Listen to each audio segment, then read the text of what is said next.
Psalm 79. Ein Gesang von Asaf. O Gott, sie sind eingebrochen. Sie haben die heilige Ort geschändet. Sie haben einen Schutthaufen gemacht aus Jerusalem.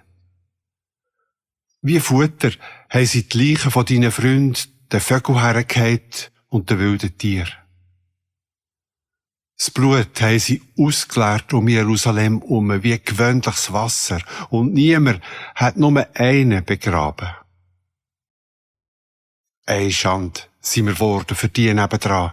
Sie spotten und lachen nur über uns. O Gott, sag du uns, wie lang das denn noch weitergehen soll. Bist du etwa ewig wütig? Löscht das Feuer dir nie einmal aus. Lehr deine Glut doch über die dich nicht kennen, und über die nicht zu dir beten. Schau, deine Herde ist schon bald gefressen und das Weidland ist verwüstet. Lass uns doch nicht die Schuld der Väter zahlen, tu uns überraschen mit deinem Verbarmen. Wir sind schon elend und schwach. Du bist unsere einzige Rettung. Hilf uns, vergib uns. Dein heiliger Name steht auf dem Spiel.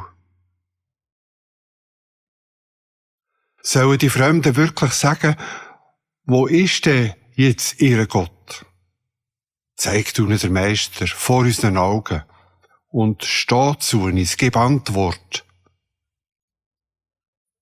Die Gefangenen stöhnen, lass bitte zu. Komm die sterben, retten, mit deiner grossen und starken Hand. Und die nur spotten über dich, die lass nicht ungestraft davon kommen. Wir aber, dein Volk, wir, die Herde von deiner eigenen Weide, wir sind dir ewig dankbar. Wir rühmen dich über Generationen weg und sagen, wie viel du uns wert bist.